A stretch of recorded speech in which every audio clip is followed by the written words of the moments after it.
Welcome to the IdioFacto live stream for Sunday, the Hey, 24th of October, 2021. join us on an investigative journey. That's yeah, that's the old intro. We can do that if you want, but that's not really I going to help just us very much. I don't have it up. I have to find it to read it out. And we can never get it right on the first time anyway. It was always like 4 or 5 takes because I'd say I'm Matt McCabe or something. And You were all very silly. It's very, very silly. very silly. How have everyone's weeks been? Mine's been good. Thanks for that little thumbs up, Sam. That was good. Yeah, you're welcome. Give you one of these. Oh, wow. Okay, cool. Yeah. Yeah, no, week's been good. I've been getting increasingly more annoyed by various social media posts by a particular person that I have on Facebook, but we'll come to that shortly. Oh no. How have your week's been? Good. Yeah. Good week down here. We the company that I work for, every year we would usually do an all staff gathering. And we'd usually do it as a Victorian company. We'd usually do it in Melbourne. But believe it or not, that couldn't happen this year, and it couldn't happen last year either. So we did that on a Zoom call. So all of the people that work for the company all logged in on the one Zoom call and listened to presentations. And there was some interesting presentations, and it's always a good thing to do. Like the best part about it usually is that you get to hang out with all of these people that work for the company that you only get to see maybe once or twice a year. But of course we couldn't do that this time. So everyone's just sitting in a room, just watching the presentation. But anyway, it was, still worthwhile. It's good to catch up and see what the company's been, everyone in the company's been getting up to for the past 12 months. We sound very old by like enjoying our jobs and things like that. That's just Oh, you enjoy your job? yeah, more than I used to. Put it that way. Actually, Yeah, fair enough. more exciting than that, almost all of the dive gear that I've been sort of buying online over the last couple of weeks has arrived. Do you like diving, Levi? Yeah, sure Wow, do, mate. I wish you would have told us earlier, because Oh, Oh, nice. Sorry. That's cool. Have you been for a dive this weekend or got one coming up? no, unfortunately. So we've got almost everything. The only bit of gear that's still yet to rock up is my harness, my BC. So that's coming from Queensland. and BC is buoyancy compensator for those of you who are not yet initiated into the world didn't of know. diving. We literally did a podcast about it, Sam. You need to go back and Yes. listen to the scuba diving podcast. Yeah. I don't remember the acronyms. BC, that's easy one. Come on. What's SPG? Because we spoke about it last week. Submersible pressure gauge. Yay! That's it.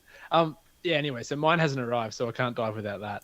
But the other thing is that our sort of favorite dive site, well, one of the only freshwater dive sites that we can do without a guide, is seasonally closed. They close it between the months of I think it's August, must be September, October, November, for 3 months every year, to allow it to sort of regenerate without divers and scuba divers and free divers and everything going down and stirring up the bottom. So yeah, so that's shut at the moment. So the only freshwater dive site that we've got is Kilsby Sinkhole, which is still an awesome dive site, but there's a little bit more organisation that you've got to do. You've got to have a guide to start with.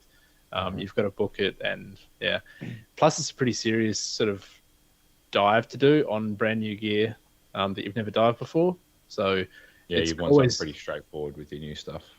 yeah, it's always good to just have a bit of a shakeout dive on a simple dive site, like literally just in a pool or something. And there's a swimming lake. Oh, you'd know the Millicent Swimming Lake, Sam. Yeah. We've dived in that before as well. So Oh, yeah. when that opens back up, we'll probably go for a dive and just get all our gear sorted and get familiar with everything. But Yeah. yeah, but it's been fun just like having it all laid out in the lounge room, just kind of putting it all together. And the cylinders, because they were back mount cylinders that I bought, you've got to rig them. You've got to rig them a different way. So I've been sort of, it's one of those things that you can either buy a $150 rigging kit for them, or you can go and spend $20 at Bunnings and get all the parts for it. And So here's a does exactly the question same for job. you with side mounting. Does it like get in your way of your arms? Like you kind of like can't put your arms down because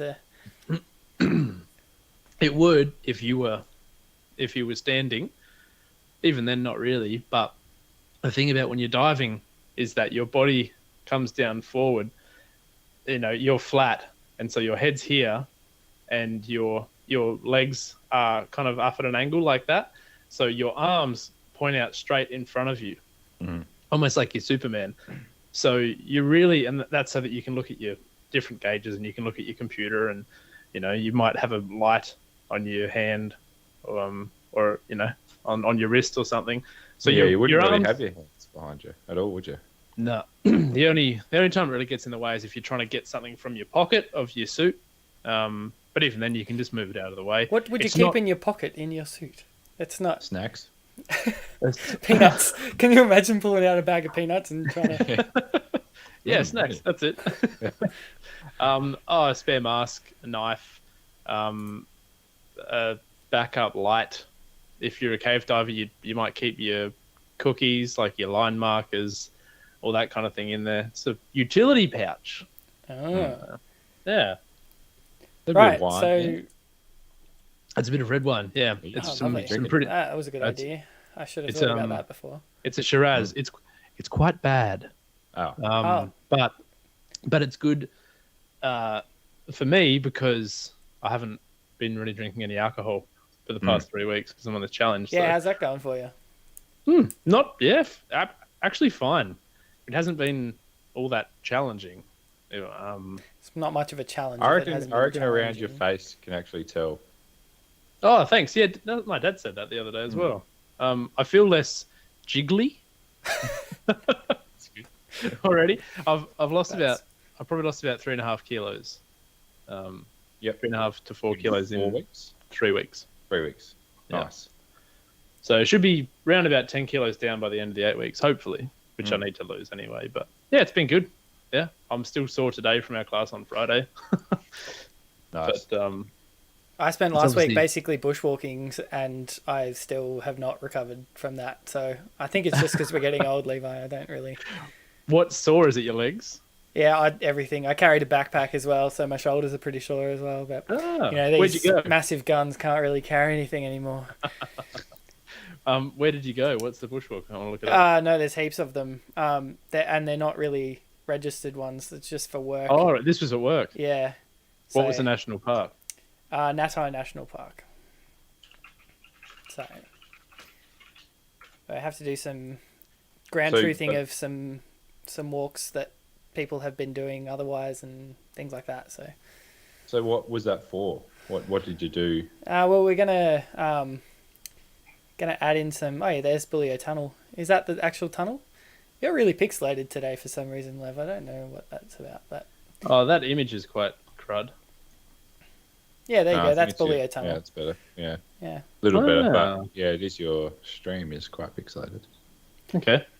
Yeah. Yeah. Anyway, so that's a pretty beautiful. cool little spot. Mm. So just we're putting in some signs there to let people know where to go, and I just needed to ground truth that, so it's pretty cool. Wow. What's this? There's a reservoir. Yeah, Oh. that'd be probably the Warragamba catchment, I would say. But, Oh, it is. Yeah. yeah. Yep. That the Wollondilly River feeds into the Warragamba Dam, so it's not really areas that the public can go because it's catchment. So Yeah. True. have to have special permissions, and Which you have, I guess. yeah, well, you have That to looks do beautiful. an initiation course. Man, the Blue Mountains National Park, part of the Blue Mountains World Heritage Area is some of the most beautiful national park in the world. So You know this. What I'm looking at that, and it looks so clear. And I'm just thinking, I wonder if it's spring fed. I wouldn't have thought so. So it's just a river. Wow. Yeah. That's crystal clear. Yeah, so and then on my weekends as well, I like bushwalking. So there was one I did in Glenbrook today. I did a walk down to Glenbrook Gorge, which is pretty nice too. But managed to slip over in the creek and did some damage to my hands and my legs as well. So I've got Oh a no! nice big egg of a scratch on my leg. Oh, bummer. Yeah, so that's good. I'm an expert bushwalker. Just got to do everything with confidence. And if you confidently walk into the river and then slip on a rock, and actually what happened was I got a stick into my foot, and then that caught my shoelaces, which then tripped me over. So that's good. Yeah, you do it with confidence, and it looks like you meant to do it. So Wonderful. So there was Very actually nice. the first date that I ever went on with Nikki. We went bushwalking, and there was an area. It was on the beach, and She's game for a first date. it might have been a second. Anyway, Hell. it was an early date. A So bushwalk with with a me. random dude. Yeah. Anyway, so we were walking on this beach, and I confidently thought, well, we'll walk around this little inlet that was full of pumice, which I don't know if you know yeah. what pumice is like, but The pomegranate hummus. yes. Yes, Sam. Pomegranate hummus. Thought so. Oh, I'm completely derailed here. okay. Look, this is for those who need to know, this is pumice. It's got nothing to do with pomegranate or hummus. It is a type of extrusive volcanic rock produced when lava with a very high content of water and gases discharged from a volcano. Right. So anyway, What about this, though? it's a really light rock. So What about that? Yeah. Bit of pomegranate hummus. That's a bit of pumice. well, Anyway, sorry, that's Anyway, ridiculous, man. that is That's, very ridiculous. Anyway, so God, I'm completely derailed. I don't even know where I'm going with this story anymore. We're on this date. You were eating some hummus. We're on a date, walking on this beach that was full of pumice, and I confidently thought, well, we'll walk around this inlet that has all this pumice on it, and I just walked into the pumice and sank to my ankles. And then in my effort to get out of that, I walked forward a little bit more, sank to my knees, and it just got worse from there. So, but I did it with confidence, so it was okay. Just a moment. In all of the silliness, talking about pomegranate hummus. Yes. I missed your definition of what pumice is because from what I know pumice as, it's like a volcanic rock that floats. It is a volcanic rock that floats. So what was happened was this volcanic rock was all over the beach, sitting on top of the sand, but then it was also it was solid, and then it was also sitting in exactly the same way on top of the water. Ah. And I didn't realize, and I stepped onto the pumice thinking it was still on the sand and sank. It was a good time. Right. Yeah. Okay. That was really fun.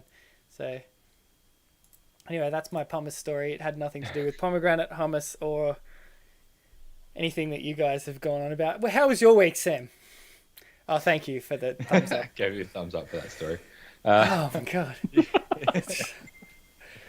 Yeah, no, my week was fine. Nothing super exciting, just work and training. And went out to the Barossa yesterday just for a little wine tasting, and went to the Full Drive Expo today. Just had a bit of a look around. Yeah, nothing too exciting. Well, Yeah. like I alluded to earlier, I've been getting progressively more annoyed by a particular anti-vaxxer that is becoming more and more active on my Facebook page, which is pretty painful. I posted in the Discord earlier this week a picture. It was a repost of a screenshot of a repost of a screenshot, with no references, no nothing. Anyway, go and check out the Discord if you want to know more about that. Links down below, whatever platform you're watching us on. But I'm going to show you a video that she posted the other day from Malcolm Roberts, and I don't know if you guys know who Malcolm Roberts is, but he is a senator in Australian Parliament, well, in the Australian Senate. He's from Queensland, and he is a notorious climate change denier. He's the We one still have who, those? yeah, would you believe Ugh. it? He was the one who was on Q&A when Brian Cox was on there, and Brian Cox basically threw a graph at him and said, like, how do you argue with that? So that gives you some background into his anti-science agenda. Credentials. I'm going to play you this video now. It's a speech that he made in the Senate, and it's a bit depressing. As a servant to the people I of reckon- Queensland and Australia, I have a duty Seen to part ensure of this, I reasoned reckon. and accurate debate in this chamber. I don't think I've seen the whole The thing, Minister though. representing the Minister for Health, Senator Colbeck, has the same duty to ensure data central to I cannot- reasoned and informed No, debate is not made seeing or public. hearing anything. For many Oh yeah, you guys might not be able to hear this because Oh. you might have to listen to the Twitch stream. Oh yeah, I can see that. I'll do that. I'll play it again. Okay. As a servant to the people of Queensland and Australia, I have a duty to ensure reasoned and accurate debate in this chamber. The Minister representing the Minister for Health, Senator Colbeck, has the same duty to ensure data central to reasoned and informed debate is made public. For many years, following the standardisation of mortality reporting between the states, mortality data has been made available 6 weeks after the period to which it relates. The latest mortality data covers the period to 30th of June 2021. It's now October 18th. Suddenly, and without explanation, data is being held back 15 weeks. The Minister should have been prepared for this question. My question on notice, number 3970, has been outstanding for 12 weeks.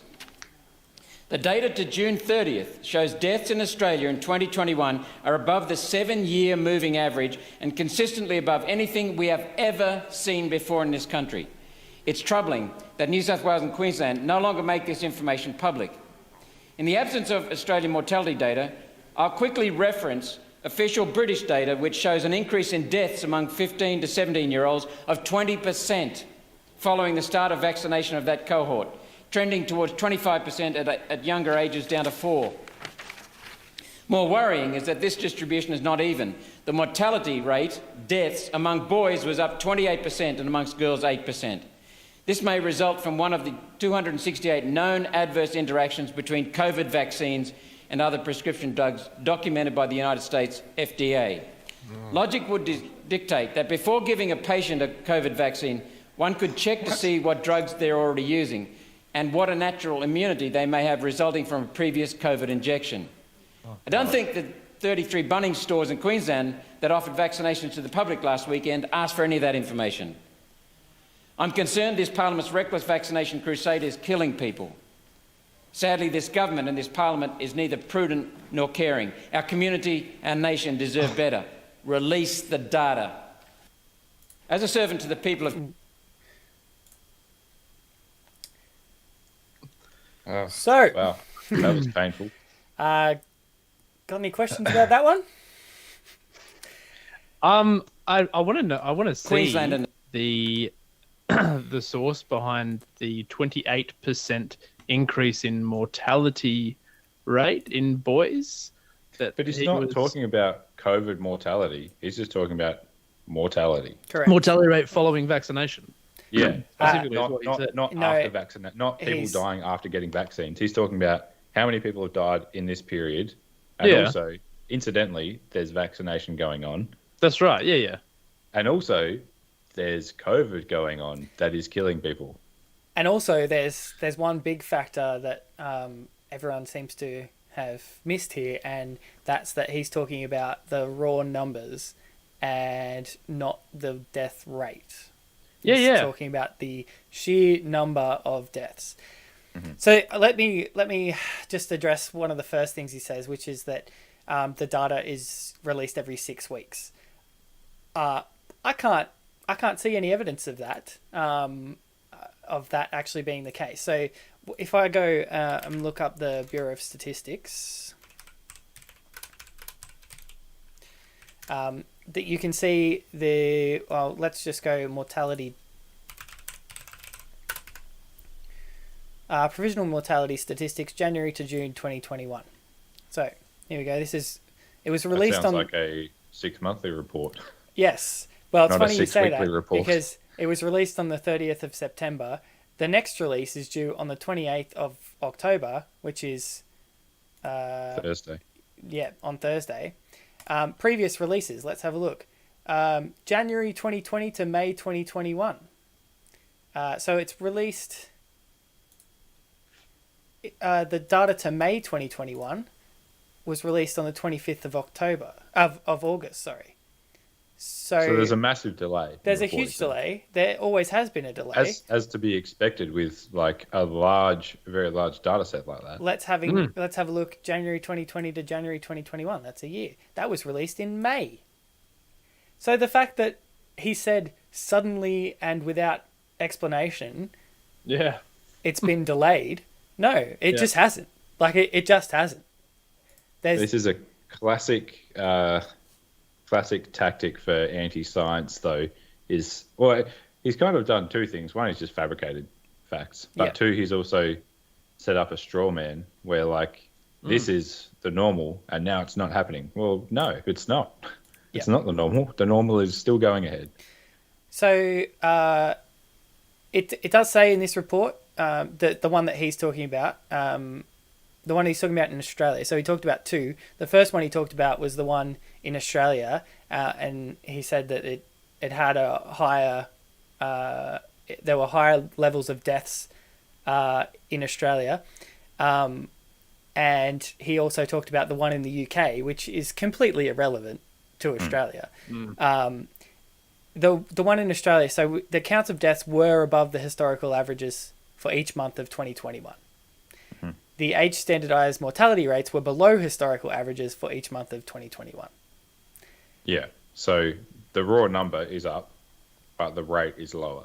Yes, exactly. Yeah. So Probably of course because the raw population is expanding. exactly increase, population increase. So even though we haven't had anywhere near the population increase that we have in the last 15, 20, 25, 30 years because of the borders being closed, we've still had a population increase. In fact, for the data from 2015 to 2019, I've actually gone in and had a look at the data. The minimum, maximum, and average counts from 2015 to 2019 are also given. So I'll just need to share my screen here because I don't. It's not in a.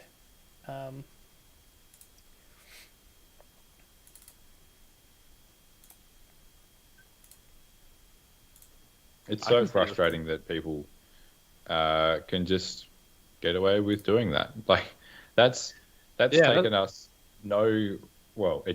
Matt did some research, but Levi and I immediately picked out the issues with his, let's call it reporting, issues with his presentation. Yeah. And it took no research to just go, okay, well, here's how that's wrong. Here's how that's wrong. He's speaking in a national or state government, and he's representing his electorate, just spouting absolute nonsense. Yeah. Which means that either he has read it somewhere and is repeating it and believes it. That's what's happened. He's read it somewhere and he's just believing it. But he definitely so it's it's not that he's manipulating statistics. No, he's already been manipulated by the statistics. That's embarrassing. Yeah, a little bit. Yeah. But hey, they're apparently the kinds of people we're paying to represent us in state governments. Not that any of us live in Queensland. No, sorry, that's federal government. That's the federal Senate. So okay. Yeah, not great. Right, well, it's worse. Okay, so these are actual raw statistics from January 2020 to June 21. So I just had a quick look at this before, and this is the 2015 to 2019 average. So this is for each week of the average week from 2015 to 2019. The first week of January, that was the average deaths. And then we've got the average total doctor certified, not the average, the total doctor certified deaths in 2020 and 2021. So if we look at 2015 to 2019 average versus 2021. So in the first week of January, we have 2,498 deaths as the average from 2015 to 2019. We have 2,609 deaths in 2021. So that's just the first week. So it is slightly higher than the average from 2015 to 2019. Let's look at the specified causes of death for that week. No COVID-19 cases. In 2015 to 2019 average, there was 233 respiratory disease deaths. There were fewer in 2021. There were fewer for influenza and pneumonia. There were fewer for chronic lower respiratory conditions. There were 6 more than the average. Ischemic heart diseases were down. Cerebrovascular diseases were down. Dementia was up by about 22. So, unless he's suggesting that the COVID vaccine or COVID itself causes dementia, then I'm not sure what the point is. Diabetes was up as well, as was cancer. And by far the biggest increase was in cancer. So there's no relationship between cancer and COVID-19. There's not even a suggested relationship between cancer and the vaccine. No. So I'm sure someone suggested it. Well, yeah, they would have, but he's not suggesting it. So many here. people have suggested it though. So many people. I've heard so many people say, "Oh, but there's no long-term studies. What if it causes cancer?" Yeah, but so this is That's not a death suggestion. in cancer in 2021. So this isn't. Yeah. People haven't even been started to get the vaccine yet. Yeah. In the first week of January 2021, there were 80 more deaths from cancer than the 2015 to 2019 average. What's the cause of that? Is that just purely this is just pure numbers, not rates. So is it just that the population is increasing? Is it that the population is getting older and increasing? There are many different reasons why this would be the case, and none of them have anything to do with COVID. Yes, but none of them suit his agenda. That's true. Exactly, That's true. None of exactly. them suit his agenda. You can't assume that it's from COVID, but you could look at what's happening in the world and say COVID's around, and the rates of cancer are higher, or the counts of cancer are higher, should I say? You can make anything fit your agenda. Yeah, you can. Yeah, that's right. But let's go back to the video again. I'll just stop it and address some of the things Australia, he says. I have a duty to ensure reasoned and accurate debate in this chamber. The Minister representing the Minister for Health, Senator Colbeck, has the same duty to ensure data central to reasoned and informed debate is... Can we just go back a little bit and address that first line? The senator representing the senator. Yeah. No, not that bit. No. His duty is to represent reasoned and something debate. Come on. Yeah. It's made public. Sorry, continue. For many years, following the standardisation of mortality reporting between the states, mortality data has been made available 6 weeks after the period to which it relates. Okay, so we've established that that's... if that's the case, I can't find any evidence of it. And I don't know where he's getting that information from. The latest mortality data covers the period to 30th of June 2021. It's now October 18th. Suddenly, and without explanation, data... Okay, so yes, it is now October 18th, or it was at the time, but the new data is due to be released on October 28th, did we say? And it will probably be till the 30th of July, because that seems to be the usual delay. So when it comes out and it's only to the 31st of July, then there's no need to panic, everybody. It's perfectly normal. Data is being held back 15 weeks. The Minister should have been prepared for this question. My question on notice, number 3970, has been outstanding for 12 weeks. The data to June 30th shows deaths in Australia in 2021 are above the 7-year moving average and consistently above anything we have ever seen before in this... So that's true. The deaths are above the 7-year moving average, I guess. I don't know where he's getting that information from, but somebody might have done some analysis there and downloaded the data like I did and then manipulated it so that it fitted their agenda. But that, again, we've discussed the various reasons why that would be the case. Yeah, and again, he hasn't specified rate. He's No, just he hasn't saying specified number. rate, because that doesn't suit his agenda. In this country. It's troubling that New South Wales and Queensland no longer make this information public. In the absence of... And just a little throwaway line about how troubling it is that they don't make it public. Just to, just hammer home that fact that, oh, wow, look, isn't this a conspiracy theory? Australian mortality data, I'll quickly reference official British data which shows an increase in deaths among 15 to 17-year-olds of 20% following the start of vaccination. So an increase of 20% amongst 15 to 17-year-old following the start of vaccination of that cohort. Again, he doesn't give any... I can't even check that because I can't find the data that he's referring to. So... Was that when he was talking about the UK? The UK, yeah. Do you When want did to they see... start vaccinating 15 to 17-year-olds? I thought they'd only really recently done that. Doesn't really matter because, I mean, it's obviously as incorrect as the rest. Well, I think it's a reasonable assumption that it's as incorrect as the rest of his data. Well, yeah, who knows? Towards There's no way we can actually tell.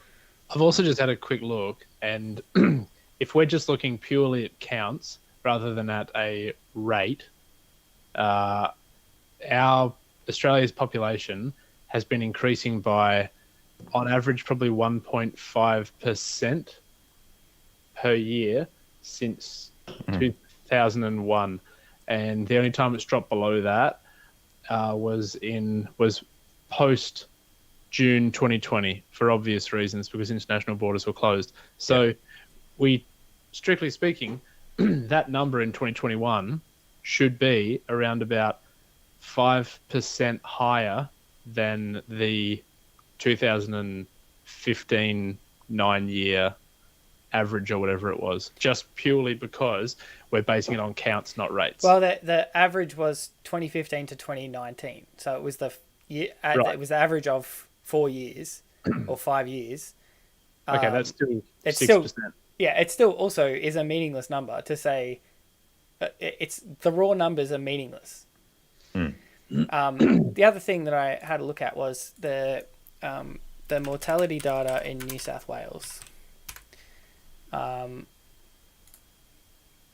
These are good because it gives you a really good graph of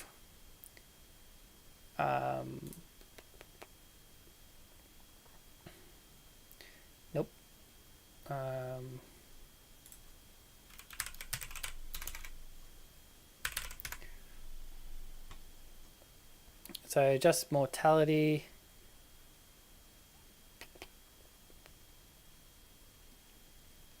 Deaths, nope.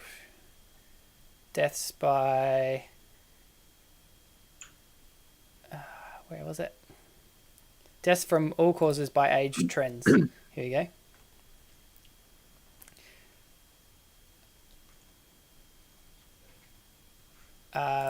New South Wales trend with projections. Mm-hmm. So this is the death rate by all cause. Yeah, per 100,000 population. Per 100, so that's the death rate per 100,000 population over the last 40 years.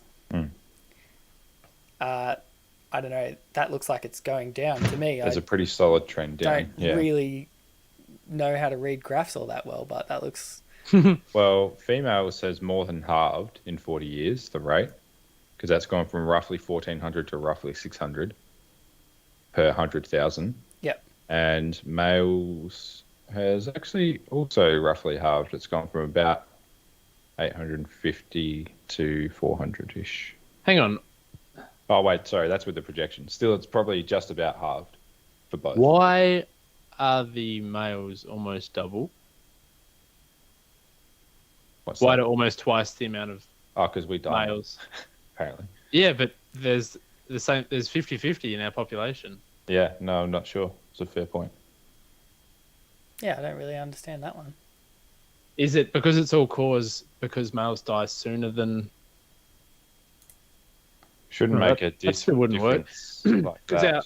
Yeah, if that continued, because humans are born 50-50 male and female, roughly, why are males dying more per 100,000? Yeah, I don't know. Because if that was the case always, Well, I think this it's is probably very easily explained that men do die younger. So the average life expectancy by gender is roughly 75 years for males and 80 years yeah, for females. but it's also not double. So like in yeah, 2018, it's 438 to 649. So for every I was for every looking at the initial, but oh yeah, well you're yeah, right. that's probably But if if that was the case, where the same amount of males are being born as females, so shouldn't we be But we more die sooner. female population? But males die sooner, so Yeah, I get that, but there's more elderly females. females. Right. So there's roughly 50-50 born, but then males die younger on average. Mm-hmm. But after a certain amount of time, you wouldn't see the difference in those numbers because there's going to be the same amount of 75-year-old males as there are 80-year-old females, isn't there? That all deaths by all age groups? Was that what that was? yeah, all ages. See, actually, we could probably so that wasn't following an age group. we could That was probably just all follow an groups age group. each year. So 85, Yeah. 85 years that's- plus. But that's my point, is that if you would see more males, if you were to follow an age group from 0 to 100, if you were following an age group, it would be the same, and then there would be an increase in male deaths around about 80. That would be higher than females because of life expectancy.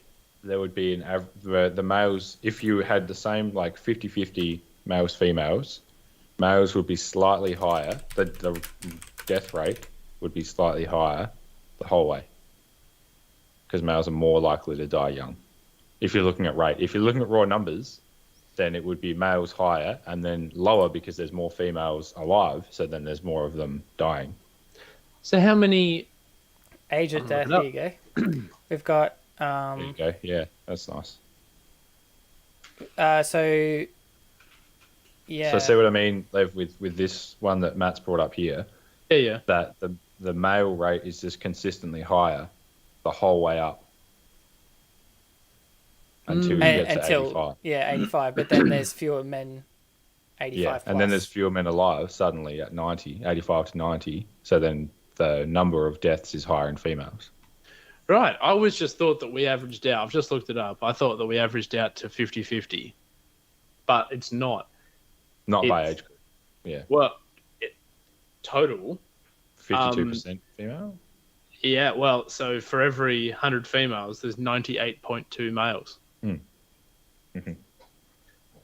There you go. There you go. Nope. Nope, never mind. Well, that's wow. That's the infant mortality rate, 1915 to 2020. That's insane. Oh. Yeah. Yeah, we got really good at saving babies recently. But only recently.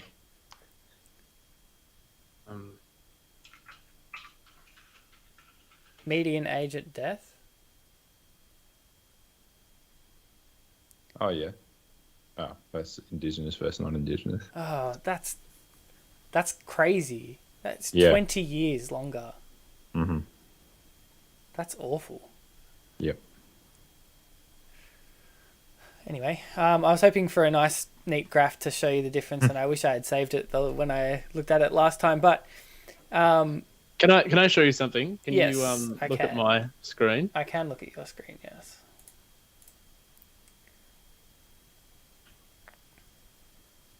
Oops. Oh no, it's gone. You're very pixely boy. Yeah, though. very pixely boy. I hope it's an easy to read graph.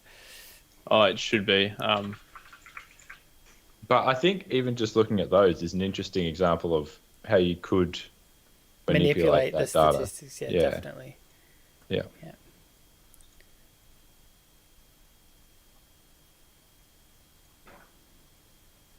Can you see that? Yeah, the population of Saudi Arabia. Yeah. So what this is age group in the vertical axis, and then it's male on one side, female on the other. Yeah. What's happening here? Why are there so many more 30 to 50-year-old males? Don't know. In Saudi Arabia. I think it's because around about then, people wanted to have boys. Mm. And if you had a girl, it didn't last very long. Can you see the same thing for China? Yep. Well, when did they bring in their one-child policy? Like 1980s, 90s, something like that. Don't see it. No, it's pretty much the same. That's surprising. Yeah.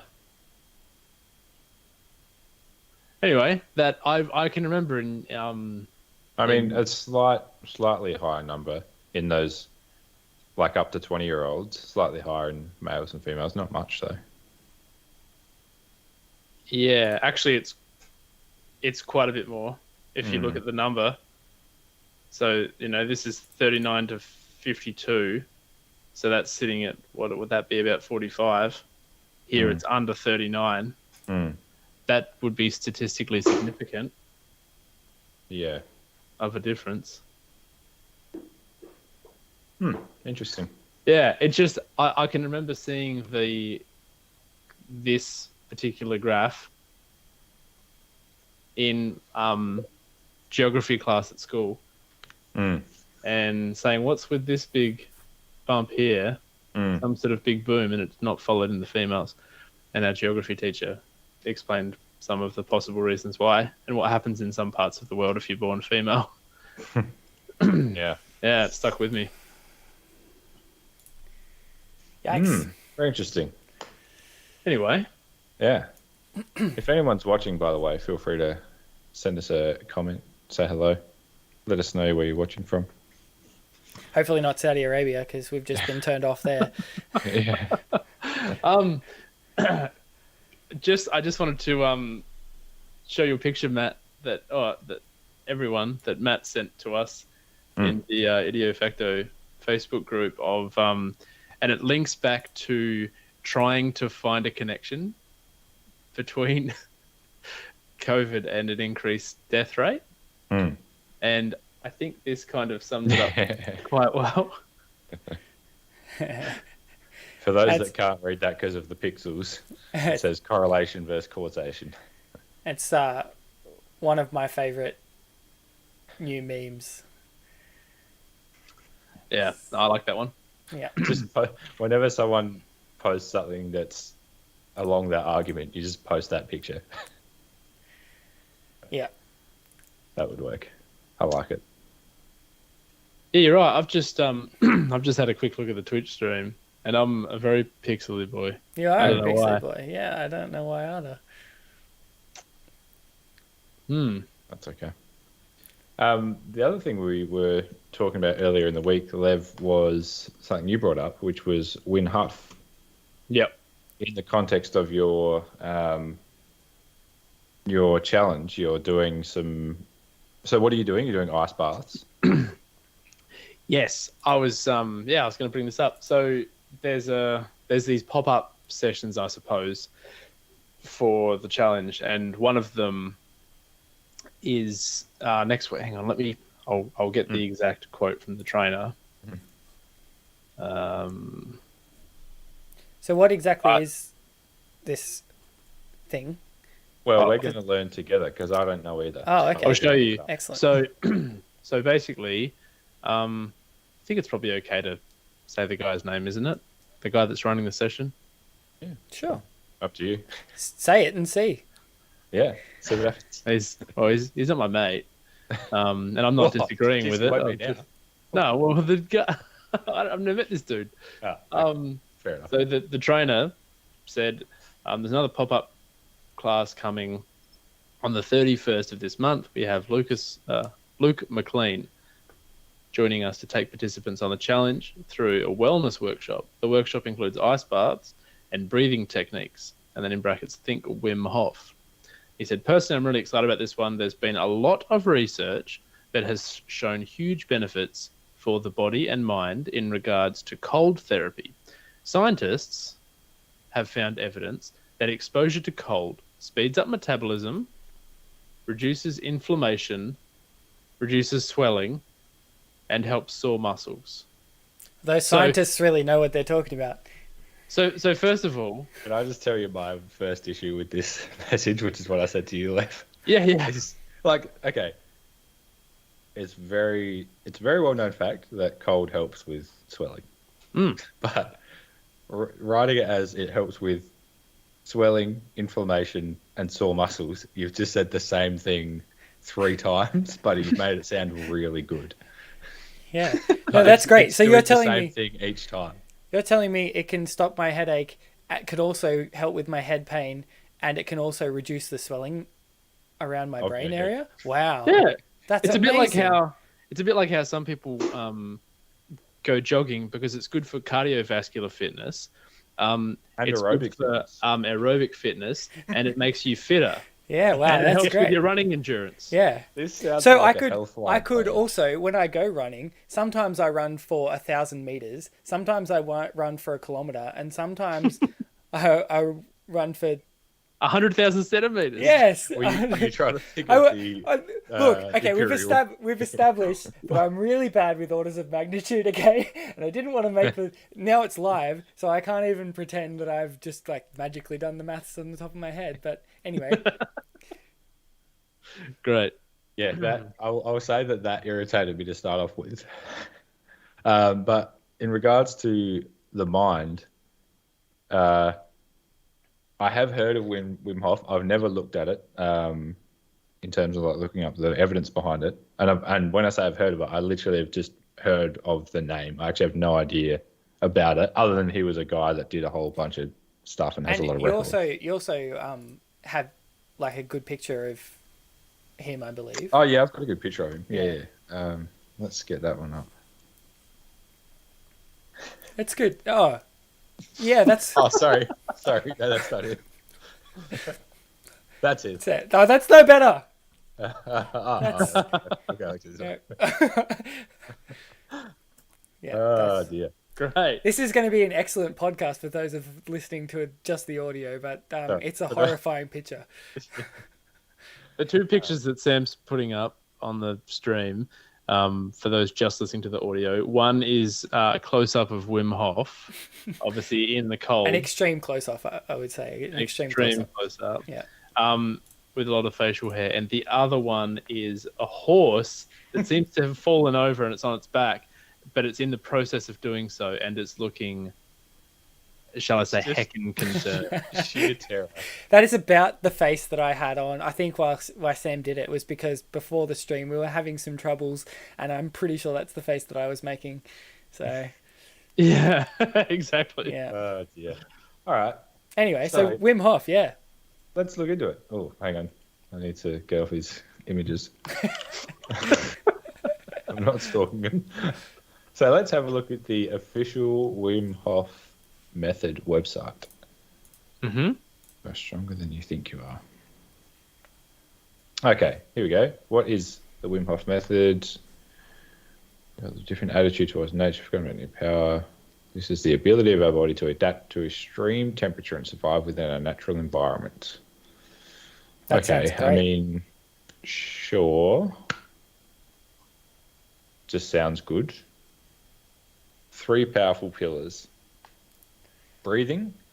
So I don't think we need to look up. There is a well-established link between breathing and mindfulness exercises and meditation. So sure. I thought you Yep. were going to say there's a well-established link between breathing and living. Yeah, It's that's like, true. that There is- was also that a is very also strong true. link between Yeah. that. Yeah. Very true. And the second- opposite, in fact, if you don't breathe, apparently you don't live. So, it's pretty important. And in that case, correlation does often imply causation. Yeah. Yeah. Well, that's an easy one to test because all you have to do Yeah. is stop someone from breathing and see if they live. And then if you start them breathing again, no, that doesn't work. Well, technically, it depends how long they've not been breathing for. I guess so. So the Wim Hof method has 3 pillars: breathing, cold therapy, and commitment. Cold therapy. The cold is your warm friend. And one of the 3 pillars of the Wim Hof method: proper exposure to the cold, starts a cascade of health benefits. Here we go, including the build-up of brown adipose tissue and resultant fat loss. That's true. Reduced inflammation. That's true. That facilitates a fortified immune system. I don't know about that one. Balanced hormone levels. Don't know about that. Improved sleep quality.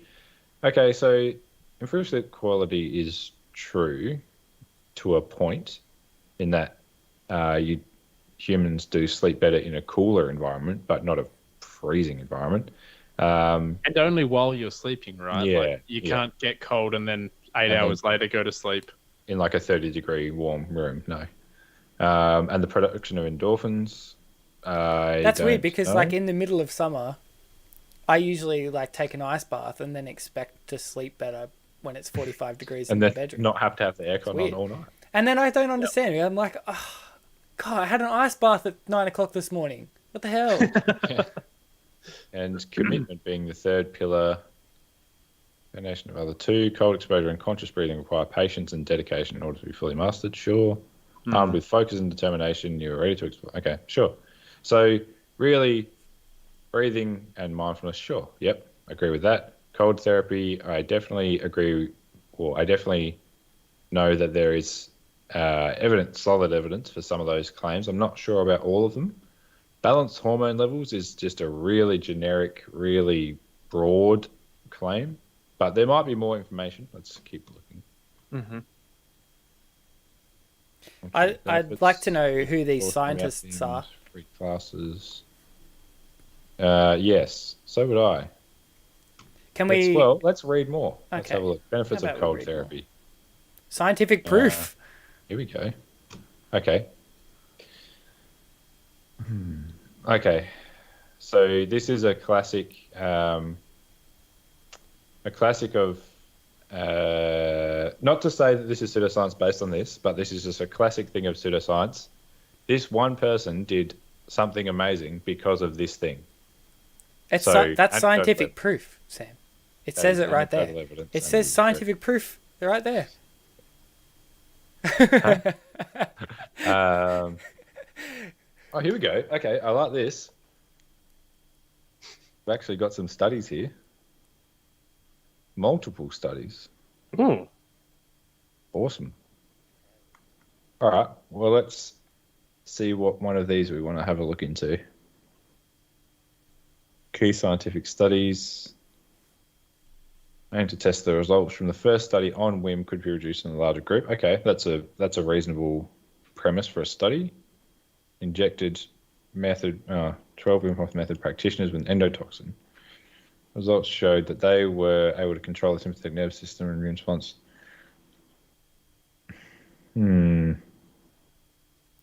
Potentially important implications for conditions associated with excessive or persistent inflammation, especially autoimmune diseases. That is a wildly general. Well, not general, but just unsubstantiated claim. Well, what's the paper? Does it say there? Yeah, I can look it up. Mm. Knox 2014. Where was Knox? This one. Cox or Knox? Knox. I think it was meant to be this one. All right.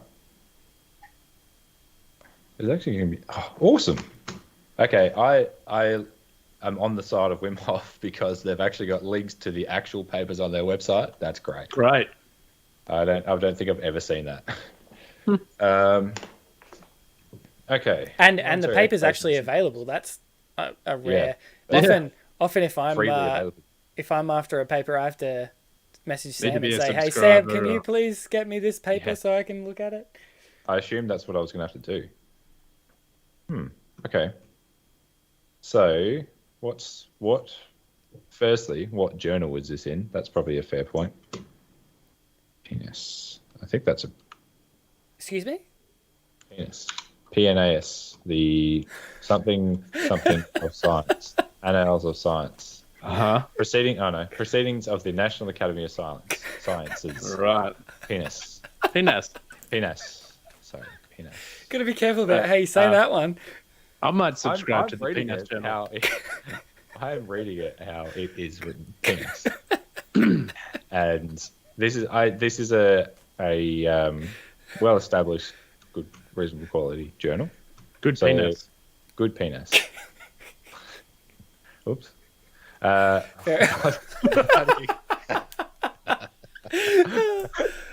god, this has gone off the rails. Right.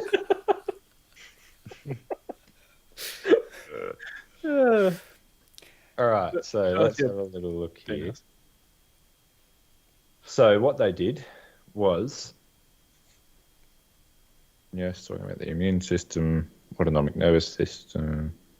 Healthy volunteers randomized to either intervention or control group. Subjects in the intervention group were trained for 10 days in meditation, breathing techniques, and exposure to cold. Control group was not trained. Cool.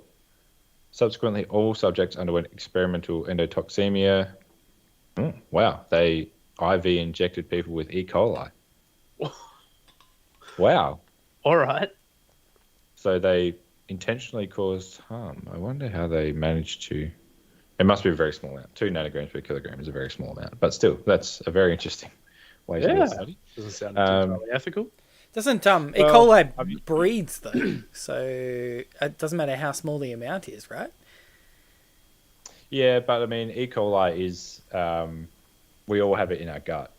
Yeah, but I assume this is the... Not in our blood. Sorry. IV administration of the endotoxin. So it's not actually of E. coli. Okay, that's fine. I'm much less concerned. Intervention group practicing techniques resulted in intermittent respiratory alkalosis and hypoxia, resulting in profoundly increased plasma epinephrine, which is adrenaline levels. In the intervention group, plasma levels of the anti-inflammatory cytokine IL-10 increased more rapidly after endotoxin administration, correlated strongly with preceding epinephrine levels, and were higher. Levels of pro-inflammatory mediators, TNF-alpha, interleukin-6 and interleukin-8 were lower, correlated negatively. Flu-like symptoms were lower in the intervention group. In conclusion, we demonstrate the voluntary activation of the sympathetic nervous system results in epinephrine release, subsequent human suppression of the innate immune. Okay, look, that makes sense, but I don't think that's really specific for the Wim method. That's just saying activating your sympathetic nervous system will put you in that state. So right. I'm also not sure. Oh, okay. So they injected them and then they did their breathing techniques. Oh, okay. That's surprising.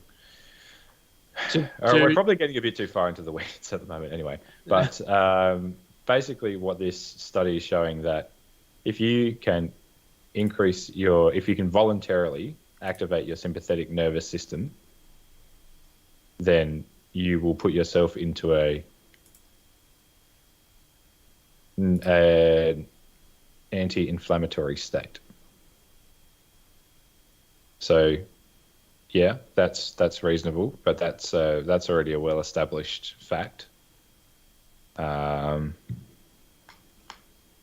I'm not quite sure what, in particular. Wait, is this by breathing you can put yourself into an anti-inflammatory state? So I think that's the link they're trying to draw here, is that by breathing, or by doing the Wim Hof method, you can put yourself voluntarily into a sympathetic state.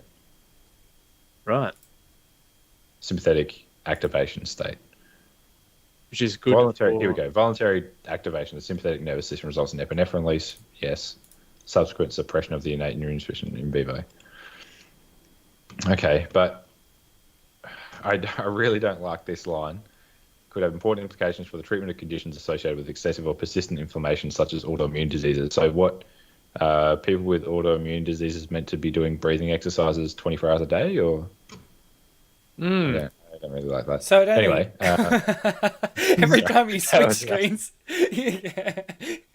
Yeah. Yeah. So it only works when you're actually doing the breathing exercises. yeah. This is interesting because what this is doing is it's blurring the lines between cold therapy causing sympathetic activation and breathing methods causing sympathetic activation. I mean, it's well established that cold therapy does it. So I'm not sure what. I think it's important to what go back to the specific claims of what the Wim Hof method is supposed to actually give you, Yeah. right? So like it's supposed to reduce inflammation, also help with muscular pain, and what was the third thing that was the same thing? Oh, so this is this is actually separate. So Ah, the Wim Hof method is the thing that this trainer compared our session to. right. But yeah, the session, this Luke McLean, it was muscle soreness, inflammation, and swelling. Right. So basically, what they've said there is they're going to give you cold therapy and meditation exercises, and that is going to help with inflammation. Let's just leave it at one thing, and mindset. It's going to help your mind. Yeah, so I looked up on Luke McLean's page. Yeah. Um, Because No, the I don't know if difficulty you wanna- here is, and to be fair, this is not something I've looked up, but it is something I've heard about several times on other podcasts, such as SGU and a few others more health based. That there is now actually very good evidence that mindfulness exercises do help with, especially managing stress, but anxiety as well. So, yes, cold therapy helps with inflammation, and yes, mindfulness helps with stress and anxiety management, but I don't really know if there's any crossover, and I wonder if that's what Wim Hof is trying to be, is that maybe it's that by doing your breathing exercises, then you're able to tolerate the cold therapy for longer, therefore getting increased benefit out of it. Right. Maybe Possibly. that's what it's, because that's what the Wim Hof thing is he's done all these extreme things, such as, let's just read off of his page here. Some of his feats include standing in a cylinder filled with ice for more than an hour, completing a half marathon in the Arctic on his bare feet. He's broken 26 Guinness World Records. So I think, it enables you to take control over your own body. So I think what it's doing is trying to let you have Right. longer exposure to cold therapy. Right. Okay.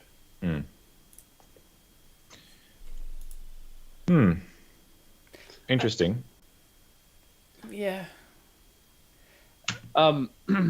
So the specific workshop that I'll be doing is this one here. So there's a few. So it says here, I'm not sure how much you can read that or how fuzzy I am. Pretty fuzzy. Probably too fuzzy. I'm not sure why. I'll have to experiment with that. But basically, it says tools to integrate breathwork into your daily life. You'll walk away from this workshop with tools and takeaways that will allow you to bring the transformative and insightful experiences of breathwork into your daily routine. Reduce anxiety, manage stress, improve sleep quality, increase focus, and much more. And as you said, Sam, there's been a lot of research done into breathing techniques and all of these things, anxiety, stress, sleep. So that's fair enough. The other one is conscious breath work. Bring Just awareness a to the breath staple of mindfulness. to go beyond what you normally understand of the world. Learn how your own breath can give you information about yourself or your situation that you didn't have or know already. We will breathe together through a guided session. Okay. Then there's the cold exposure. Cold exposure has many benefits. You will experience an ice bath at near on 0 degrees Celsius and learn how to shift your awareness and also your nervous system state whilst being in a stressful environment. These tools will set you up with the ability to deal with and manage stress. What does that mean? As the learn how to shift your awareness and also your nervous system state. I guess they're talking about that sympathetic activation again. It sounds like just mindfulness. Like what's... Yeah, it really is. It is mindfulness. Yeah. So, and I think they're reasonable claims. Mindfulness is quite a useful tool. But this is similar to what we were talking about, what Levi and I were sorry to interrupt you, Sam, but this is what Levi and I were talking about when we, like, I think it was the first episode of IdioFacto, we did Reiki. And there's nothing necessarily wrong with Reiki. It's just that the thing that's doing the good is the relaxation. It's not. It's none of the healing hands or anything like that. It's just the relaxation. And this is the same thing, right? Is that like it's the mindfulness that's doing it, and just sell it as the mindfulness. Say this is a mindfulness workshop. There's no need to be like. Yeah, I guess the point of it is to try and sell their particular method to make money. Because I mean, mindfulness exercises are available for free in plenty of places. Yeah, I use mindfulness before sleep for quite a long time. I found that really beneficial, actually. Definitely. I totally understand where mindfulness works, but I think that the thing that bothers me is that people are profiteering off others' misunderstanding of what constitutes science. I think that's the thing. It's that just bothers pseudoscience jargon that it's legitimate techniques and legitimate therapy, the mindfulness and the cold therapy, but not the crossover, not the combination of them isn't doing something magical. So here's one. So further down, I'm not even going to share my screen because it's just too fuzzy and you won't even see it. So further down on the page, it says, why learn breathwork? And then it's got a paragraph that says, our brain uses 20 to 25% of our oxygen supply as nourishment. Whether or not that's true, I'm not sure, but that sounds about right. Yeah. No, actually, I don't. Sorry, continue. I'll quickly look it up. I think it's less. The next sentence says, but in today's world, with pollution, air-conditioned environments, and less exercise, we're not getting what we need. Are you talking about oxygen? It's saying because in general? Was that saying that because we're working within in air conditioning, we don't get enough oxygen? Yeah, I'm not entirely sure because I mean our oxygen saturation level stays pretty constant regardless of what we're doing unless we're ill. Isn't that right, Sam? Like I can sorry, say that again. Our oxygen saturation levels stay pretty constant unless there's actually something wrong with us. Yeah, your saturation levels. Like even if you're exercising or if you're sleeping, or your oxygen sat levels are pretty well always the same. Yeah. Unless there's something wrong with you. Yeah, sat levels of other than in people with underlying conditions, etc., by and large, oxygen saturation levels are pretty consistent. What does vary, I guess, is, and that's oxygen saturation per unit of hemoglobin. So what does vary is people's level of hemoglobin. Yeah, but the oxygen saturation doesn't. But if you say the percentage of oxygen in air doesn't really affect our oxygen saturation levels in our body, is what Levi's getting at. Is that if there's something wrong with you, it will. And if there's nothing wrong with you otherwise, if for some reason the air conditioning is causing less oxygen to be in the air than there usually would be, will that affect your oxygen saturation levels? And altitude is something that'll affect. Okay, all right. So, let's say at sea level in a healthy person. If something about the air conditioning is somehow... No, I understand. I'm just saying, the point that I'm getting across is that the oxygen levels in the air itself is not the thing that causes differences in oxygen saturation in the body. No. Okay. So the next sentence says the result of this is dimmed mindful awareness, but we have gotten so used to it that we think of it as normal. We accept diminished vitality as our baseline, and our brain learns to live with less. Then it says, so what could happen if we increase the dosage? I'm guessing they mean the dosage of oxygen. We increase the supply of oxygen to the brain. We awaken the system again, and through our connected breath pattern, we not only restore our brain with what it craves, but much more too. So I'm not sure if any breathing technique can actually increase the amount of oxygen that your brain's getting. No. If you're if you're otherwise healthy and you're at a regular.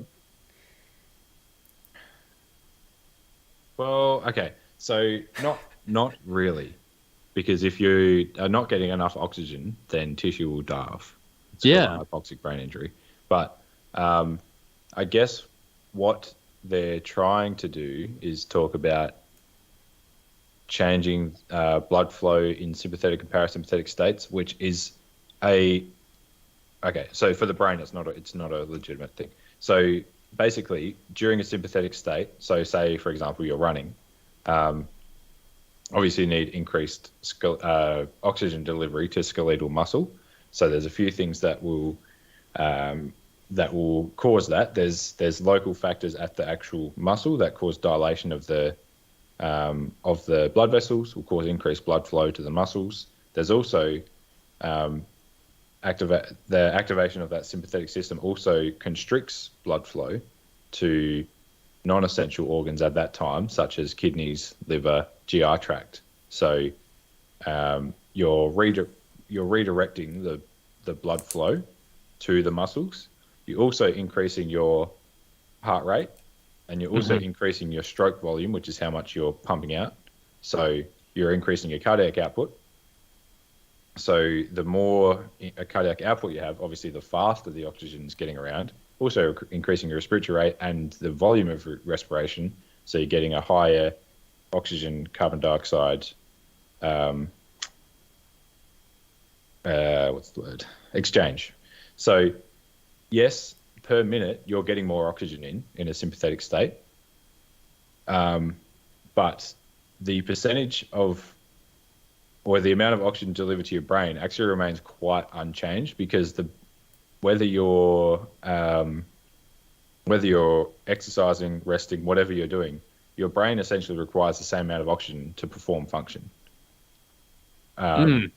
So there's not really a way to increase blood flow to the brain. Yes, there is. Specific. Levi's just found one. Yeah. But I guess what they're trying to say is, being in a parasympathetic state, relaxed state, percentage-wise, I guess more of the oxygen would be going to your brain, but not actual amount of oxygen going to your brain. So again, it's a manipulation kind of thing there. Well, I don't even know. I don't know if it's that sophisticated, or it's to just be honest. wrong. I'm trying to be generous. Yeah, I understand, but I'm not sure that they've intentionally tried to mislead there. I think they just it's just a thing that they think it feels like that's what's happening. I'm with you, Matt. I don't think they've actually. I don't think this person has necessarily thought it through, and I think it's one of those things and has gotten medicine wrong. What I think, but again, I have no problem whatsoever with the practice. I think it's great, and in fact, I'm going to do it. I'm going to go and do the ice bath and the breathing, and because I think it's all really important, and breathing is a very powerful tool. But what I would prefer is, on the write-up about the session, rather than trying to make it about something that it's not, just make it about what it is, because that's just as important. We can do a mindfulness session. It's really good for your stress and anxiety. It's really good to sit in a cold bath for inflammation. You've been working hard at the gym, so your bodies are torn apart. So come and recover. And then to make it easier to sit in the ice bath, which is good for you, we're going to do these breathing techniques. Yeah, but that's less sexy. And it's harder to sell like That's what a really personal frustrates me, bent though, is on. why is that less sexy or less attractive? Because that is plain language that everyone can understand. It's well backed by evidence. Perfect. And to And me, yeah, it's amazing enough that yeah. just like I breathe all the time, but if I breathe a That's good. specific way, my body. So far, I've breathed my entire life. You should probably just keep doing that for the rest of your life. Yeah. Oh, I will. Okay. Cool. As will everyone Yeah, that's true. for the rest of their lives.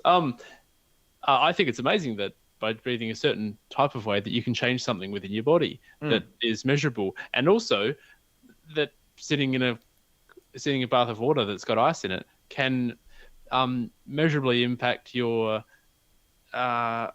recovery rates and inflammation in your muscles and your joints and things like that. That's, to me, that's sexy enough. I think that's pretty cool. Yeah, I guess. But then, how do you differentiate someone who has a special method from someone who just does that? Exactly. You pay for it. Yeah. I get it, but like, how do they that go? classic Look, my thing of- method is way better. Yeah, but it's that classic thing of it must be good because it's expensive. I'm paying for it. It must be good. It must be better because it has to be better than the free thing because I'm paying for it. I don't know. I don't even know if it's that. I think like it's the same as, it's just that's what everyone's always done, and that's what has worked, and so everyone's just continued to do it. Like I think that, like, if you think about politicians, right? How refreshing would it be to have a politician who is able to change their mind? I know that's mind blowing, but like every politician that I've ever heard talk is just terrified of literally saying, well, yeah, I used to think that, but then I've looked into it a bit more and I've spoken to some people and I've decided that that's wrong and I no longer believe that and now I believe this. And everyone goes, oh, you're flip-flopping, blah, blah, blah. No, that's what we should be asking of people. That's changing your opinion. Yes. Or changing your, in line with the facts. Or even just hearing somebody, a politician especially, saying, actually, I don't know. Yeah, that would be nice. Yeah. Instead of just fucking rambling, instead of just rambling on and then personally attacking the other side. Yeah. Just say, oh, you know what? It's a good But point. I think, Hadn't thought of that. I mean, or, I guess I don't this know. is the same sort of thing, is that like no politicians have ever had the guts to be that way and be, a flip-flopper for, because of new and new evidence that's convincing. Is it the ones that are better at yelling and outraging everyone and making that kind of stuff are the ones that just... Yeah, exactly. And so you get the Malcolm Robertses that make outrageous claims and people listen to them. And so that's been... And like Donald Trump is a perfect example of people just being outrageous and being successful. And I think this is the same thing in a very weird way. It's kind of the same thing. It's just if you are outrageous but seem to, this is different, but it's actually based in science, but it's kind of not really based in science, but it kind of is, but it's got this like special bent on it that only this person knows, and it's very specialized and you couldn't possibly learn it yourself. I am the expert. It's very much the same sort of thing. It's like, well, that's always worked for everybody else. Then, let's just keep doing that. And that's how you're successful in this industry. Yeah. And I guess it's also just similar with like Joe Rogan, just trying to sell things on the name. You've got Windhuff, well known after doing all these things, like, oh, well, he must be able to do it for some reason. Let's sell his technique. One day we'll get through an entire show without mentioning Joe Rogan's name. Oh, I hope not. Just quickly, I'll just show you one other thing with the cold therapy. I think you've probably seen it, Matt, it's just a new trend I've seen in professional sports quite a lot. I'll show you. Oh. These, have you seen these? Oh, yeah. Yeah. Oh, So no. it's the new backed cryotherapy. by science. Yeah, it says it's backed by science. It must be. So you see these quite a lot. I see it all the time when they're showing the rooms in AFL after games. I also was really surprised. One of the girls that used to run with us at sprinting, she plays women's footy, but just in the Adelaide League, like for one of the the CNFL is South Australia's league for the men's, and then there's the women's CNFL, I think, and she plays for one of those teams. So not like a super professional thing, but they all have these on after games. Really? Yeah. They're Wow. weird looking activewear. $1,500. Yeah, that's for the leagues. Yeah. So what does it do? Well, it's Is it backed got by refrigerant science, so Cools your legs down. Does it? But how cold? Does it have refrigerant in it? Don't know. is it backed by science, Sam, or is it the same thing that we have been talking about? And Well, it's, I guess as long it's as you can cryotherapy, tolerate it for longer. Yeah. It's directed cryotherapy. I think it would have Cold. some sort of effect. Yeah. Yeah. I don't really know how Interesting. it works, but yeah. Pressure massage. Oh. Cold massage. Or just massage. Don't know. Interesting though. I mean, this is the difference between being a skeptic and being a cynic. Is that a cynic would say, "Oh yeah, that's that sounds like bollocks." That's they say they're backed by science. I bet they're not. Whereas, I think what we've tried to demonstrate tonight is that you should. I mean, people like Wim Hof and those sort of. I don't necessarily just say motivational speakers, but those kind of characters do sometimes come across as a little bit pseudoscience-y. But yeah, as we've found, you can do a little bit of fact checking, and yeah, a lot of it did check out. It's just probably the way that it's worded, I guess, and it's, as you said, it's to make it sexier because more people are going to tune it's in just to make people want to try it and want to buy it. And if you're going to try and sell it, but that's fair enough, I suppose. I'd love to say that I'm a skeptic and not a cynic, but I feel like I don't think I can say that either. Yeah, I stray into cynicism way too often for my liking. Yeah, me too. It's hard not to, because there's so much pseudoscience around that you just, you feel like every claim that seems slightly spurious, you go, oh, I don't think that's right, and then kind of shut yourself off You're from on the it. side of it's probably wrong. Yeah, especially when it's Yeah, advertised the that's what I've same found. way. Like when I see things like backed by science, I go, okay, yeah, sure, yeah.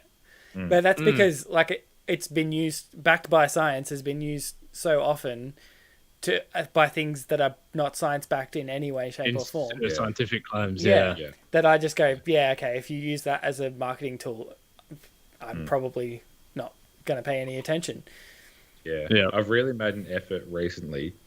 Instead of when someone asked me, so this came up last night because Tom asked me about the Windhuff stuff, and normally I'd be like, I don't know, I think it's just crock of shit kind of thing. But I've recently really been making an effort to, instead of do that, be like, don't know, haven't looked it up.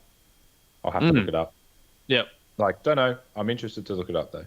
And I guess that's why and if I have some sort of knowledge in it, so I'll say, well, from what I understand, it's this and this, but I don't know enough about it, and then that's why we started the podcast, I guess, was because I found myself getting way too much into the, that just sounds dumb. And I love to have some facts to back it up. Yeah, I wanted to give us an excuse to do the research to actually figure out if it was legit or not. And there have been a couple of surprises. I would say that hypnosis was a bit of a surprising one.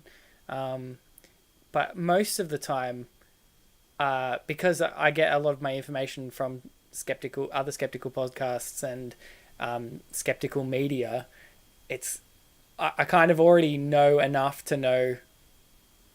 You know, kind of the common general tricks. consensus. Yeah. Which I guess is why we would separate. We would separate them, and we would choose topics knowing that it was going to be in the pseudoscience section of the podcast because, because of. You're right, the language that's used. Yeah. I suppose.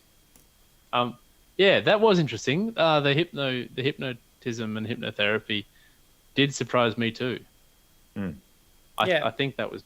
I reckon that might have been my topic, but yeah. Yeah, it was, and it was about the only one that has surprised me. I think the rest of them have been But yeah, you're right, Sam. That's an important thing to remember, is that if you don't know, you should say you don't know and not really give an opinion on it. Yeah. Yep. It's one thing, and I'm probably bringing him up way too often, but one thing I really respect about Steve Novella, I've seen it on their live stream, because they have a bit where people ask him questions. And if he doesn't know, he just says, don't know. I'll look it up. That's another thing I And I really love respect that. about Dr. Carl. He's exactly the same. People ask him a question, he goes, don't. Actually, most of the questions that he gets asked, he goes, don't know. Are there any physicists listening that can help us out here? But yeah, I think that's an important and underrated thing, is to admit that you don't know something. Humility. Yeah. It's hard for me as well. I like to be the one who knows everything. So Oh, yeah. For But sure. it also, I think- if you hear somebody say, I don't know, when asked about something that they don't know, it almost makes you trust and respect what they do know even more, because you know that they must know it. Know it. yeah. Yeah, or yeah, I guess it's Rather than just still an pretending to know. assumption, but Yeah. Yeah. But it's Well- like that thing of, you can trust. You can't just, like, for example, like the British Medical Journal, very highly respected journal. You can't trust implicitly every single thing they publish, but if it's come from there, it's a reasonable assumption that it's going to be of good quality research. Yep. Yeah. So if someone's proven to be a reliable, and it goes both ways, someone's proven to be a reliable source of information previously, then it's reasonable to assume that they will be again. But obviously, it's still worth fact checking. Yep. Yeah, agreed. skepticism is We've hard. been Yeah, we've been streaming for an hour and a half. Hey, I will say though, I do get a bit. As soon as when I was looking on Wim Hof, and this, I was very happy that I was able to still stay unbiased and read the paper unbiased. When I scrolled down to the first page, it was immediately like, "This is how much it costs." I was like, here we go. And as soon as it's trying to, I always I go from skeptical to cynical really quickly if it's very quickly trying to sell me something. yeah, that's totally me as well. As soon as somebody has a vested interest in it, Yeah, they're automatically not going to share truly The whole both sides. truth. Yeah, A exactly. balanced argument. Yeah. Yeah. and that's why it's so important to understand conflicts of interest and things like that. Because immediately, as soon as you've got some kind of skin in the game, you've got a reason to deceive. Oh, totally. Yeah, well, that's an hour and a half. I reckon that's probably a good length of time for a live stream. We didn't have much interaction today, but Put up with this all that you can. we've got 9 viewers on Twitch at the moment, so if anyone wants to say hi before we go, or ask us any questions before this week's live stream is done. Yeah. Please say hello. Otherwise, Did we've you got say some 9? 9, yeah. No, mine says 4. There you go. Okay. Well, maybe that's inclusive. We've got of 4 viewers. whatever. But anyone, please say hello. Oh, that says 5. Anyway, with anyone have any recommendations this week, Levi? I can come up with one off the cuff. Sam. Yeah, I've got one. I've just forgotten what it's called though. Just one second. Oh, cool. Okay. I'll go with mine. I don't know if anybody, and now that capital cities in Australia are starting to open back up again, there's much more opportunity to do this. I can't remember whether or not I've already recommended it on a previous podcast, but I recommend doing an escape room if you haven't already. I've definitely talked about it on the podcast before, but now I'm making an official recommendation because they are so much fun. They are so good. I've done one Announcement, with everybody. both Announcement. Levi's making an official recommendation for escape rooms. Just everybody stop and listen. If you haven't heard of an escape room, basically what it is they are Firstly, popping up if you all haven't around. heard of an escape room, what are you doing? Well, not everybody has. I've met a lot of people that have never done them or don't No, really know you've much about never them. heard of an escape room though. Have you? Don't know. Anyway, Anyway, if go you might have, as I was saying, generally, they're a business. You go in, you pay your money, and then they put you into a room, and you've got to try and escape from the room. Not really. The door's always unlocked, and you can walk out of it, but it's closed. And so you've got to work out. There's clues all around the room. You've got to solve puzzles. You've got to unlock locks, find secret hidden doors. There's often a storyline that you need to follow. through the course of the room. You kind of play a character, and you need to escape the room in a time limit. And there's a timer, usually 45 minutes to an hour, that counts you down on the wall, and you've got to solve all the puzzles and escape the room, usually by finding the final code or key to unlock the door to the outside world. And you've got to do that in a certain amount of time. But they are so much fun, and you can choose different difficulty levels depending on whether you mega love hard puzzles or whether you just want to zoom through the room. Matt, I think I've done 2 with you in Sydney. Oh, 3 actually. Yeah, you got a free one. That was awesome. Because the guy that was running the business, obviously it was a quiet day, and he could tell that we were mega interested in escape rooms and the design behind them. But so we got a freebie, and I've done one with you, Sam, you and Sarah, and Christy and I. So, and we've done one together as well. All 3 of us have done one together with all of the. Oh yeah. The keep oh, of course, yeah, on my Buck show, that was a side-by-side escape room. Yeah. Yeah. That was nailed brilliant. it. Except for thanks very much, James, for. Yeah. Could have had that record. I will never forgive you. Could have had. But if you can, and they're in every capital city, probably around the world, and even non-capital cities, every big city, there's escape rooms everywhere. So if you can get out and do an escape room, they are a lot of fun. Yeah, nice. Yeah, that was very fun. Although that one that we did together was definitely not the best one I've been in. No, me neither. They're still fun, but there were puzzles that after they're... So usually what would happen in an escape room, if you can't understand what you're supposed to do, you've got a radio, UHF radio, or you can just say, I need help, because all of the rooms have cameras and microphones in them, and there's someone watching you do it. So you say, through one way or another, I need help, and the attendant will say, okay, what are you stuck on? And you'll explain what you're stuck on. They'll say, and they'll give you a hint, or they'll tell you the answer to the puzzle and how you were supposed to have gotten it, and that will allow you through. So this room, and usually what happens is that they give you a clue, and you go, oh, of course, I should have seen that. Whereas this one, a lot of the things that we got stuck on, they came in and explained it, and we went, yeah, I can see now that it's been explained to me, I can understand how it fits in. But yeah, there was one where they gave us a hint of how it was meant to be done, and I was like, nope, and just guessed it. Until it was right, because it was kind of like a matching thing, and even after I got it, I was like, all right, I'll look at it and see if I can see where I couldn't get it. I was like, nope. And then we asked him afterwards to explain it, and we were still like, nah. And then there was this one that really annoyed me with the pattern of clocks on the wall. Nah. Yeah, that's right. That drove me nuts. So there was like this, there was a clear mathematical pattern between these series of clocks on the wall. And then the fourth one was going to be the combination for a lock, right? For a combination lock. And mathematically, it was not correct, but then it was by the angle of the number or something. But it just, even when he explained it, I was like, no, you have given the wrong answer to that. I know you designed it. I just strongly disagreed with the puzzle. Yeah.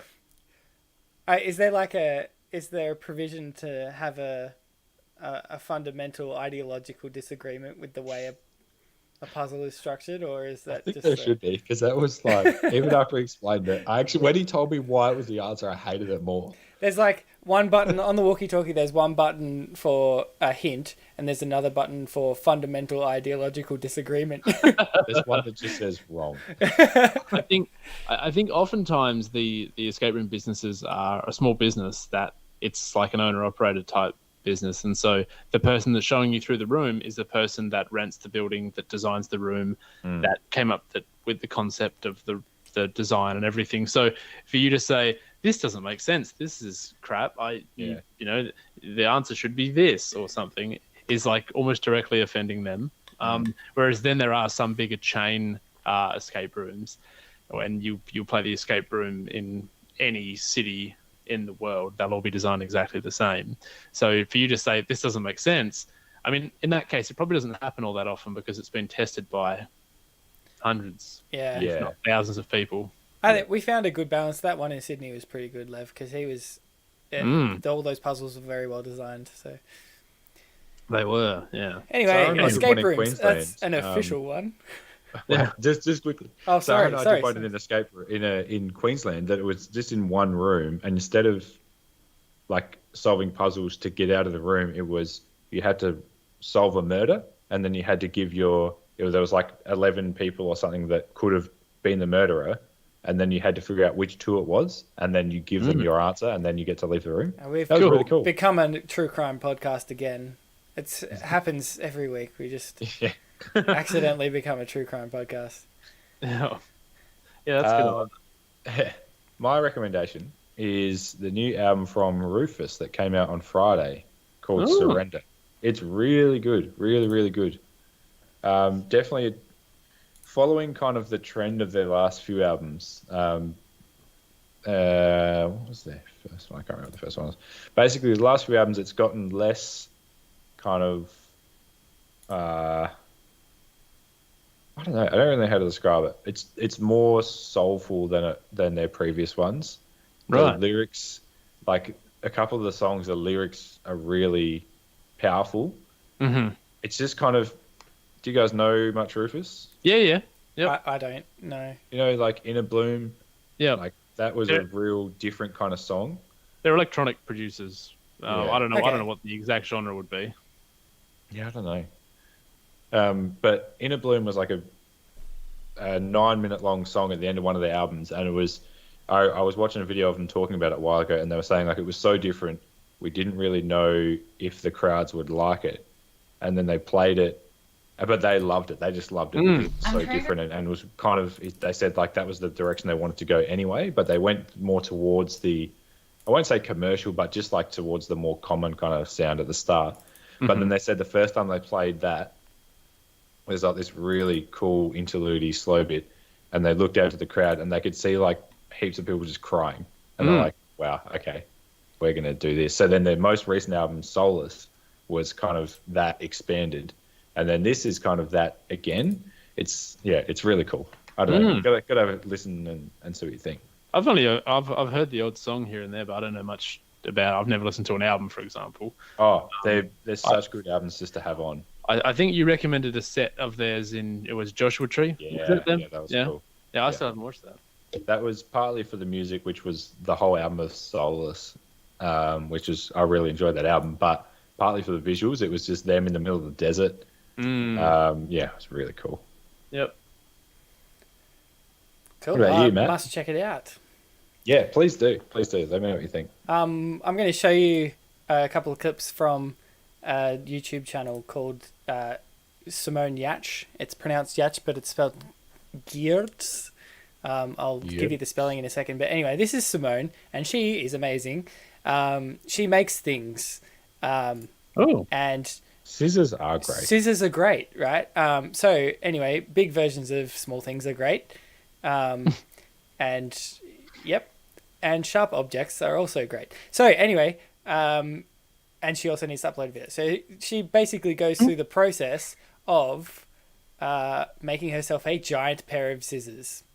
And all of her ridiculous videos are of her making ridiculous inventions for no particular reason whatsoever. And it's really entertaining. Oh, they're massive. And so she's kind of like Mark Rover, but with strange objects instead of signs. Yeah. So yeah. Yeah. Yeah. And then she wall mounted them. So anyway, that's just one of her videos. It's Simone Yach. So SimoneGiertz.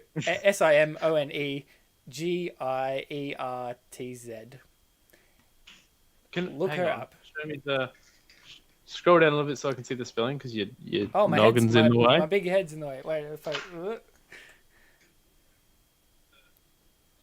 I love that in that that thumbnail, her face is like, "Why did I do this?"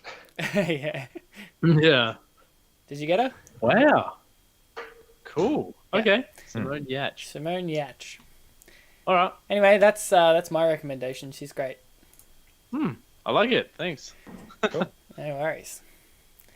She also made a lamp out of a pair of scissors. which is an interesting one. So when you open the pair of scissors, it turns on, and when you close it, it turns off. Yeah, That's cool. it's ridiculous things, but she's amazing. So Oh, very cool. All right. Well, on that note, should we wrap it up? probably should. Yeah. Cool. Cool. Oh, Well, it's been good. yeah, it's a good second stream. Thanks everyone for joining us. If you have seen us live, and thanks for watching the VOD if you're watching us after the fact. All our links to all of our social thanks. The joys of online meetings, hey. That's okay. All right.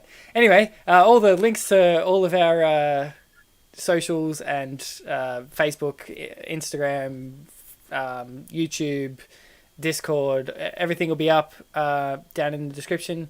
And check us out. Come check us live about 8 p.m. Australian Eastern Daylight Savings Time every Sunday, hopefully, or around that time. And we'll let you know when we're going live. But that's us for this week. And Thanks. sometimes we'll have some brilliant science stories to talk about, and sometimes we'll just be looking at faces of silly horses that have fallen over. And you never know what you're going to get. That's the most fun part about it. Yeah, that's right. All right. See you guys next week. See ya.